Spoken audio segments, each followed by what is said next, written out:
और ये सीधी तस्वीर है। मेरे वक्त में हुई थी, मेरे द्वारा हुई थी। कई स्पर्धा बनती है, शुरुआत होती है, पर आगे बढ़ती नहीं, कहीं रुक जाती है।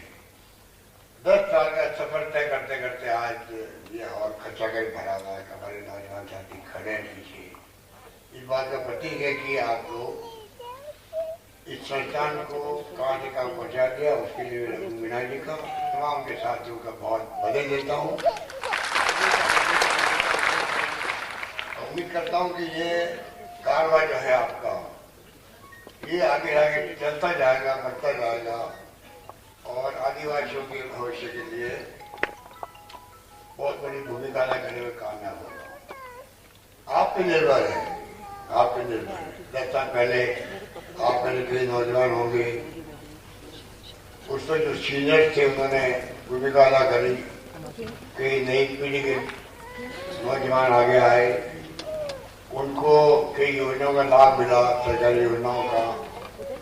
तो संगठन जो बनता है, सरकार के सामने मांगे रखी जाती है, तो सरकार की तरफ से अवश्य कार्रवाई होती है। बहुत लंबी फहरिस्त है कि आवासीय विद्यालय हो या मॉडल विद्यालय हो, मैं समझता हूँ छात्रावास हो, माहवारी केंद्र हो, सारे प्रस्ताव जो आते सरकार के पास में, मैं समझता हूँ कि सरकार आगे बढ़ करके हमेशा प्रयास किया है कैसे आदिवासी अंचल के नौजवान, नई पीढ़ी, छात्र, युवा, उनको अवसर मिले आगे बढ़ने का। कई योजनाएं हम खुद चला के लाए। अनुबंध योजना है, किसी ने मांग नहीं करी। हम जानते हैं कि हर व्यक्ति कोचिंग की फीस दे नहीं सकता, तो आज करीब 20,000 छात्रों को हम लोग फ्री कोचिंग करवा रहे हैं।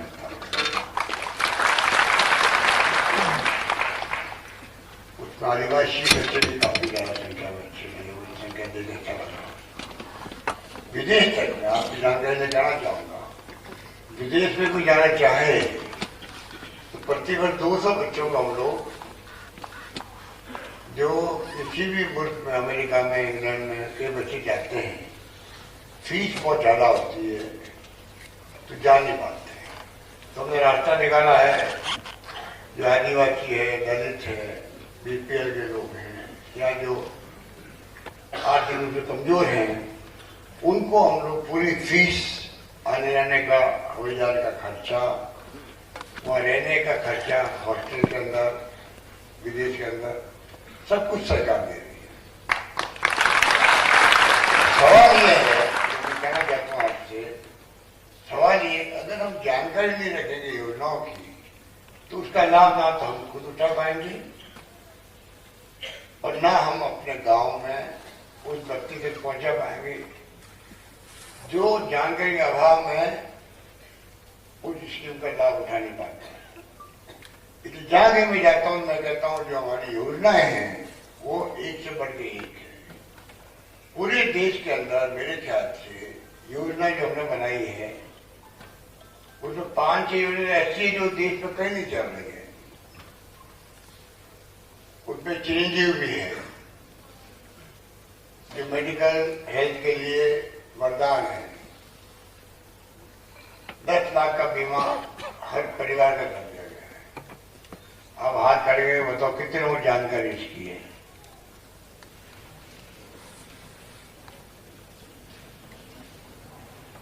अब हाथ खड़े हुए जब जानकारी नहीं, वो हाथ खड़ेगा, कोई नहीं कहता, एक कहता, एक ईमानदारी वो बढ़ता। देखो जानकारी क्यों बनी होगी, पर ईमानदारी मुझे एक बढ़ती।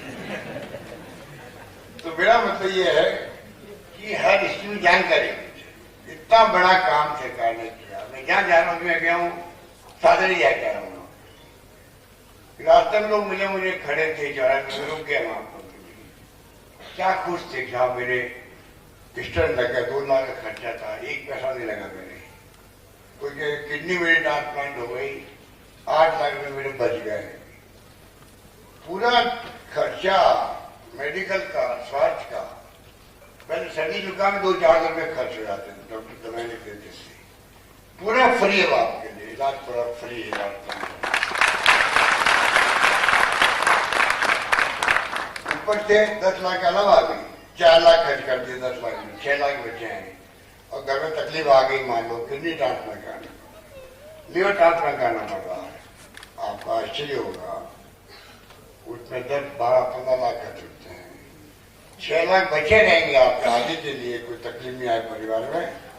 और kidney transplant, organ transplant, liver transplant, बच्चे छोटे होते हैं आजकल, वो सुनते नहीं है, तो उनकी मशीन ऑपरेशन होने लग गए, सुनने लग जाते हैं, 8-10 लाख खर्चा होता है।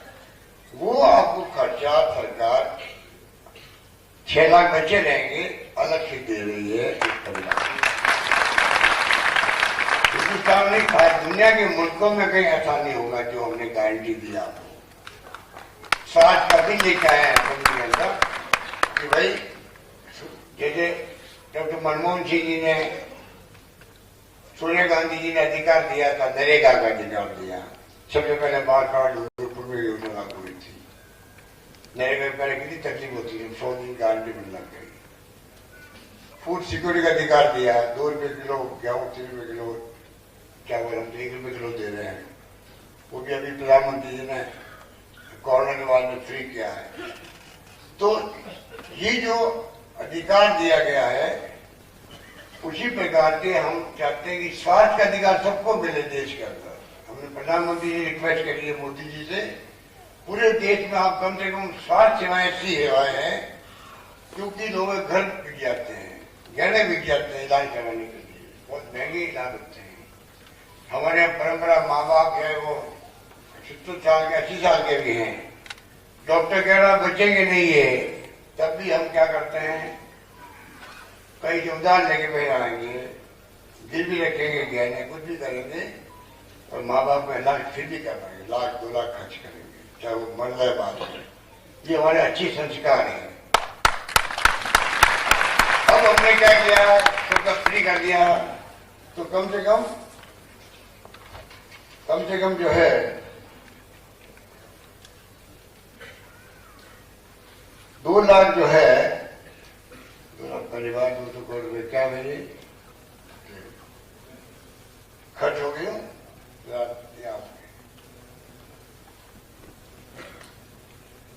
200 करोड़ रुपये अभी तक आपके यहाँ पर परिवारों का जो खर्चा हुआ है, 28 लाख परिवार राजस्थान में है, जिसमें 2 लाख आपके उदयपुर के अंदर है।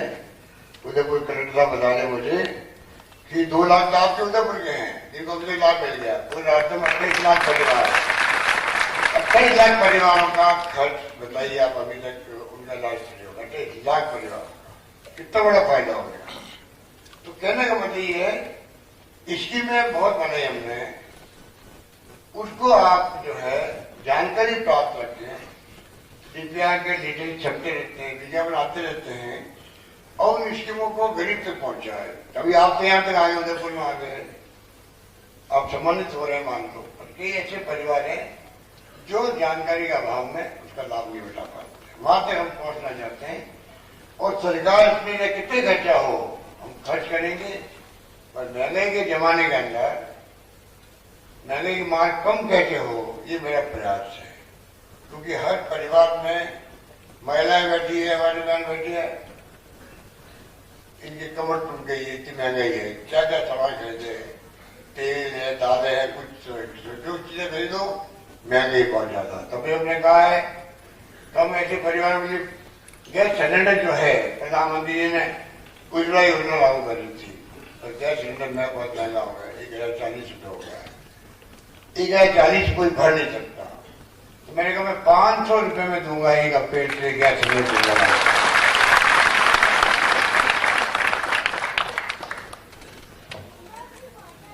कर्जा माफ हमने पहले किया, सगा बनते ही 22 लाख लोगों का कर्जा माफ घोषित हुआ था। जो हमने कहा है वो करके दिखाया है, ये आप सबकी जानकारी के अंदर। और तो किसानों को हम लोग 1000 रुपये देने लग गए हैं प्रति माह। तो आपको मालूम है 8 लाख किसानों का बिल 0 आ रहा है, बिजली का बिल 0 आने लग गया कुओं का। और 50 यूनिट मैंने फ्री कर दी, उसका 38 लाख लोगों में जीरो आ रहा है। कुल 46 लाख ऐसे लोग हैं राजस्थान में, बिजली का बिल आए आता ही नहीं है। बुजुर्गों को, विधवाओं को, एकल नारी को, जिससे कि लोग हम लोग पेंशन दे रहे हैं, 1 करोड़ लोग पेंशन दे रहे हैं हम लोग। कहने का मतलब यह है, उड़ान योजना की मुझे किताब दी गई भी आपके सामने हुआ उड़ान, आपकी उड़ान से मुझे मेरी उड़ान याद आ गई। मैंने स्कीम निकाली उड़ान के लिए, महिलाओं के लिए। आपने सुना होगा, सुना है? हाथ खड़े हो कितने मालूम उड़ान क्या है? बहुत कम, 20-25 लोगों ने हाथ खड़े, क्योंकि ये संकोच की बात है। सबको ना घर के अंदर में ही बचपन में देखता था, माँ संकोच करती थी। ये माहवारी जो प्रकृति की देन है, दुनिया भर के अंदर महिलाओं को माहवारी होती है। जमाना बदल गया है, हम लोग नई शताब्दी में हैं। गरीब महिला गांव की, पैसे वाले तो क्या होता है, उनका अच्छे वो मिलते हैं नैपकिन, इन्फेक्शन नहीं होता, बीमार नहीं पड़ती वो। और हमारी महिला बहन बेटी जो होती है, वो नैपकिन काम ले नहीं सकती, पैसा नहीं होता है,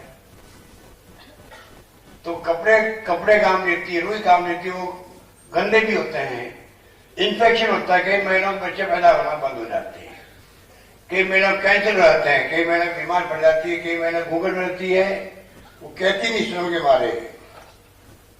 हमने उन सब के लिए, पूरे राजस्थान की महिलाओं के लिए 12 नैपकिन फ्री कर दिए महीना के, हर महीने में 12 नैपकिन।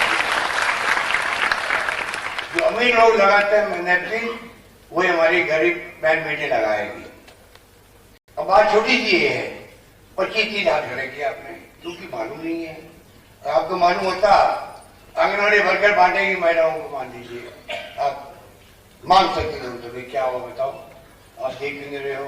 क्योंकि नई स्कीम लागू होती है, कुछ कमी भी रहती है, कहीं सप्लाई हुई है नहीं हुई है, कहीं क्वालिटी अच्छी आई नहीं आई है, तो जागरूक करना पड़ता है हम लोगों को। और तुम लोग अभी पढ़ाई लिखने वाले लोग हो, आप लोग सोशल वर्कर भी हो, अपने आप को आप मानो अब हम सोशल वर्कर भी हैं।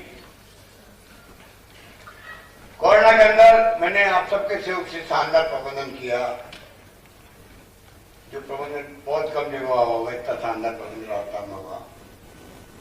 फ्री इलाज, 40-40 हजार के इंजेक्शन मैंने फ्री लगवाया उस वक्त में लोगों के। ऑक्सीजन की कमी नहीं आने दी हमने, लड़के झगड़ करके हमारे करीब मौजूद बैठे, मैंने MP साहब, इनकी सरकार ने नहीं लड़ी कि भाई कम से कम ऑक्सीजन मिले राजस्थान को,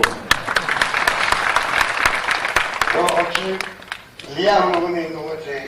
प्रधानमंत्री से बात करी, अमित शाह जी से बात करी, को कसम नहीं छोड़ी मैंने। और 3 मंत्री को भेज दिया मैंने दिल्ली में, वहां पर 3 मंत्री को भेजा, जाके बैठ गया वहां पर। अमित शाह जी को भी और सेहत मंत्री को बात करनी पड़ी, उससे वीडियो कॉन्फ्रेंसिंग से बात तो करी, आखिर में ऑक्सीजन मिली हमें। इस पर लड़ी लड़ के हमने कोई कमी नहीं आनी थी राजस्थान वासियों को, हमारे लोग बचने चाहिए, राजस्थान में बचने चाहिए। इस प्रकार से कहने का मतलब है कि आपने मुझे जुम्मन सौंपी, 30री बार मुख्यमंत्री बना दी, 30री बार किसी के अंदर बनना। तो मेरा फर्ज बनता है कि मैं एक क्षण जो है जिंदगी का आपके लिए लगाऊं, सेवा में लगा। क्या मांगो या नहीं मांगो, पर मेरी जिम्मेदारी है कि मैं क्या आपके लिए कर सकता हूं, वो मैं सारे कदम उठाऊं, जिससे कि राजस्थान की जनता सुखी रहे, समृद्धि बने, तकलीफ नहीं पाए। जो संभव होता है पानी में, बिजली में, गगन जल योजना, भारत सरकार आधा पैसा दे रही है, आधा हम दे रहे हैं। जल जीवन मिशन हर घर में न जाएगा, चल रही स्कीम वो भी लागू होगी। पानी, बिजली, शिक्षा में कॉलेज खोल दिए हमने, आजादी के बाद में कॉलेज खुली 250 राजस्थान के अंदर, और मैंने 4 साल में खोली 211 कॉलेज खोल दी राजस्थान में। जो मांगा उनको कॉलेज दे दी। और 94 कॉलेज तो खाली गर्ल्स की कॉलेज है, लड़कियों की कॉलेज इसके अंदर। और आपको यहाँ खुशी होगी, राजस्थान में लड़कियां जो है, लड़कियों की संख्या पढ़ने वाले लड़कों ज्यादा होगी राजस्थान के अंदर। मैंने यहाँ पर आदिवासियों के लिए विश्वविद्यालय खोला, पिछली बार दामोर साहब बैठे हैं, हमने वाइस चांसलर बनाया, वो वसुंधरा जी ने शिफ्ट कर दिया उसको, बांसवाड़ा में शिफ्ट कर दिया। वो मुझे ऐसा नहीं है बांसवाड़ा करो या मांग के ढाबे करो, मुझे खुशी होगी, पर मेरा मतलब ये था कहने का, वो जो ट्रांसफर मैं क्यों खोला उदयपुर के अंदर, उदयपुर में मैंने जान के खोला था उसको, क्योंकि देखिए उदयपुर शहर है, यहाँ 36 गांव के लोग आते हैं। कर्नल बैठता जी जो थे पहले गुर्जर समाज के, उन्होंने मुझे घटना बताई। गुर्जर समाज के लिए कॉलेज खोलने की बात थी, आंदोलन चलते थे उनके, रेल रोको आंदोलन में, मालूम आपको, चित्र गुर्जर मर गए थे उस वक्त में। तो उन्होंने मुझे कहा था कि जो कॉलेज आप खोल रहे हो गांव वाले हमारे गांव में खोलो, और कर्नल बैठला ने कहा नहीं इसको कटरे में खोलो, बड़े कटरे में खोलो। वो कह रहे कटरे में खोलेंगे तो बच्चे और समाज की आएगी, साथ पढ़ेगी, तो गुर्जर समाज के बच्चों के साथ में अन्य समाज के बच्चे पढ़ेगी तो गुर्जर समाज के बच्चे ज्यादा होशियार बनेगी।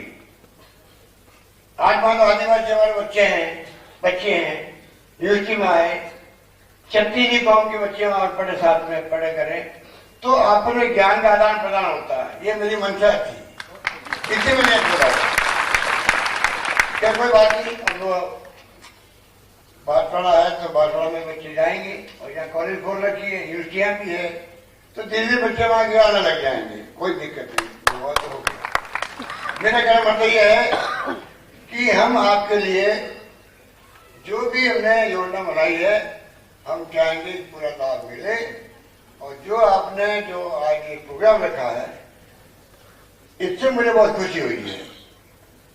इससे मुझे बहुत खुशी हुई कि आज 10वीं बार प्रोग्राम हो रहा है, इतनी बड़ी तादाद में आप आए हैं, प्रतिभा सम्मान भी है और शिक्षकों को गौरव सम्मान भी है। शिक्षकों में बड़ी भूमिका रही होगी आपके लिए, और छात्र छात्राएं ने आगे बढ़ करके कामयाबी हासिल करी है। मैं सबको बहुत बधाई देना चाहूंगा, मेरी शुभकामनाएं हैं। सरकार पूरी आपके हाथ खड़ी मिलेगी आपको, आप कुछ भी मांगो। मैंने क्या रखा है एमएलए को, एमएलए मांगते मांगते थक जाएगा, मैं देते देते नहीं थकूंगा। ये बात आप होती है, चाहे रघु मीणा हो, चाहे ताजन भगोरा हो, चाहे कोई हो, चाहे हमारे एमएलए नहीं भी है, बल्कि हमारे बैठे तो एमपी साहब बैठे हैं, ये भी कोई मांगे तो उनको भी देंगे। काम होना चाहिए, काम होना चाहिए, गरीब का भला होना चाहिए। इसलिए मेरी ड्यूटी बनती है कि मेरी कलम चलती है, और कलम मान लीजिए पब्लिकली चले, इससे बड़ी खुशी की बात क्या होगी। इसलिए मैं कहना चाहूंगा कि हमने सोच समझ के आज देख लीजिए, आप 70 साल में पहली बार बोला ऐसी मीणा को मैं लगाया यहाँ पर कलेक्टर, तो मुझे कहा, मुझे नहीं मालूम था, मुझे कहा यहाँ के लोगों ने कहा 70 साल में पहली बार कोई मीणा कलेक्टर लगाया उदयपुर के अंदर लगा।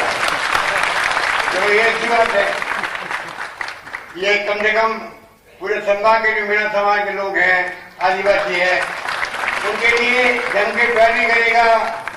मैं इनको कहना चाहूंगा, जो ये मांगे आप कोई मना मत करो, मैं दूंगा आपको, चिंता मत करो। हॉस्टल मांगे और कोई महामारी के अंदर मांगे, जो मांगेंगे हम देंगे आपको। हम चाहेंगे कि राजस्थान में हमारा आदिवासी समाज अंचल, चाहे भूमि अधिकार हो, सामुदायिक भूमि पट्टे देने की बात हो, राहुल गांधी आए थे अभी, कुछ लोगों ने कहा कि सामुदायिक पट्टे नहीं मिल पा रहे हैं।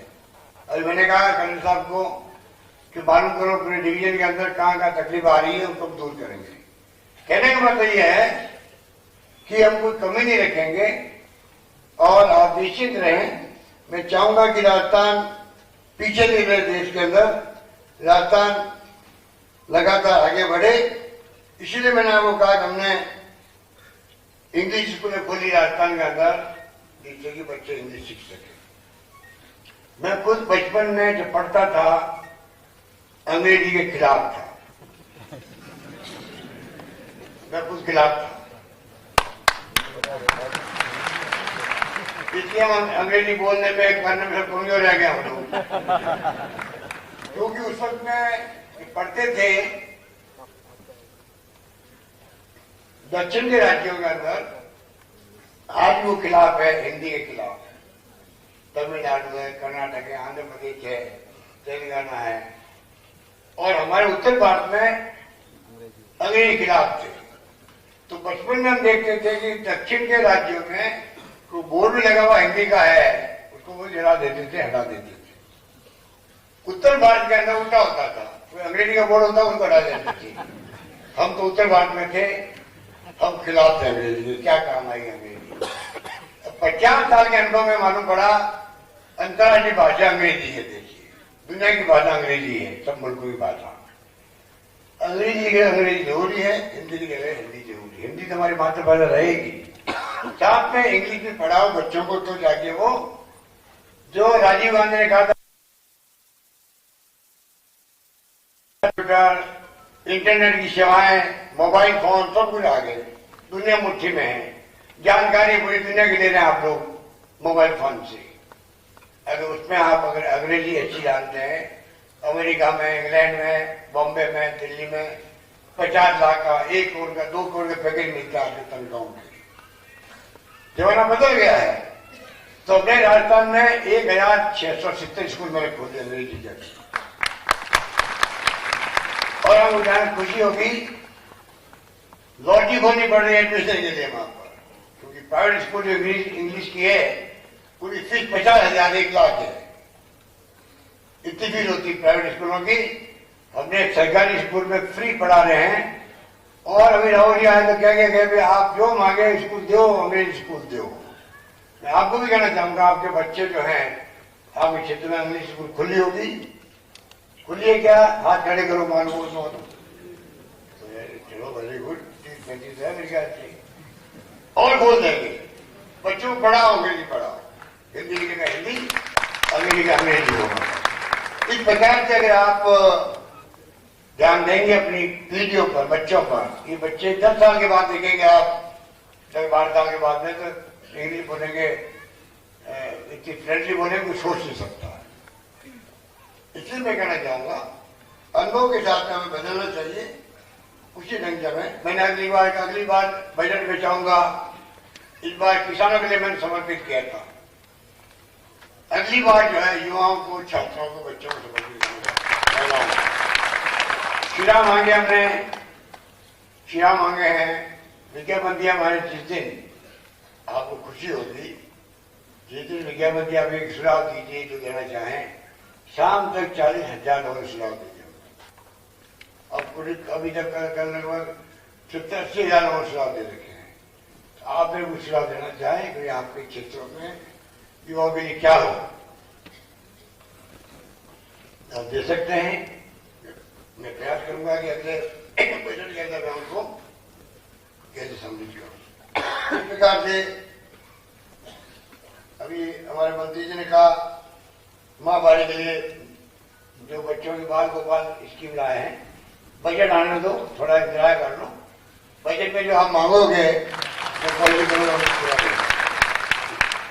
6 लाख बच्चे ऐसे राजस्थान में हैं, 6 लाख बच्चे लगभग, ये माँ बाप दोनों नहीं है।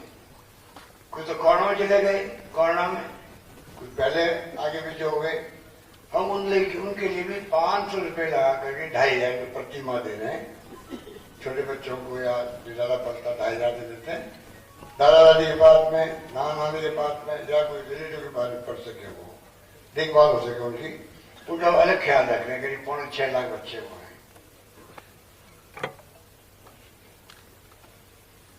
मानगढ़ का तो अभी MP साहब ने कह दिया है, प्रधानमंत्री जी को आप जाके समझाओ।